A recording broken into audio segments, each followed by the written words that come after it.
नमस्कार माझ्या लाडक्या मैत्रिणींनो. लाडकी बहीण योजनेच्या लाभार्थी महिलांसाठी आजची अतिशय महत्त्वाची अपडेट घेऊन आलो आहोत. 17 जून ते 20 जून 2026 या कालावधीत योजनेबाबत अनेक मोठे निर्णय, पडताळणी प्रक्रिया आणि हप्त्यांबाबतच्या घडामोडी समोर आलेल्या आहेत. त्यामुळे हा व्हिडिओ शेवटपर्यंत नक्की पहा. सर्वात पहिली आणि महत्त्वाची म्हणजे बातमी, मे 2026च्या 1500 रुपयांच्या हप्त्याचे वितरण सुरू झालेले आहे. राज्यातील अनेक महिलांच्या बँक खात्यात हा हप्ता जमा झाल्याची माहिती मिळत आहे. काही लाभार्थींना SMS ही प्राप्त झालेले आहेत, तर काही महिलांच्या खात्यात थेट पैसे जमा झाले आहेत. त्यामुळे जर तुम्हाला अद्याप पैसे मिळाले नसतील तर घाबरून जाऊ नका. सरकारकडून टप्प्याटप्प्याने निधी वितरित केला जात आहे. आता दुसऱ्या मोठ्या अपडेटकडे वळूया.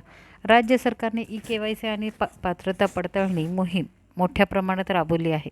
या पडताळणीत अनेक अपात्र अर्ज समोर आलेले आहेत.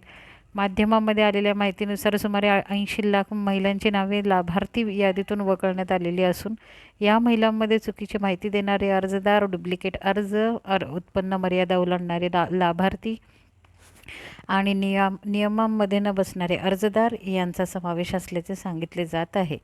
यामुळे आता योजनेचा लाभ फक्त पात्र महिलांनाच मिळणार आहे.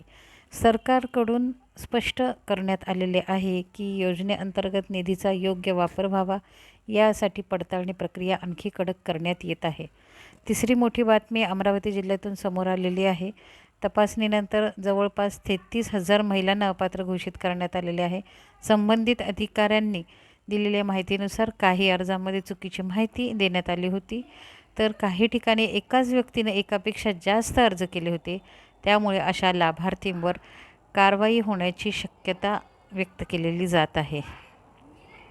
तर लाडक्या बहिणींनो, लाडकी बहीण योजनेची ही होती 17 जून ते 20 जून 2026 पर्यंतची संपूर्ण अपडेट.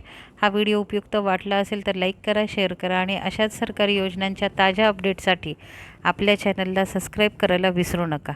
धन्यवाद.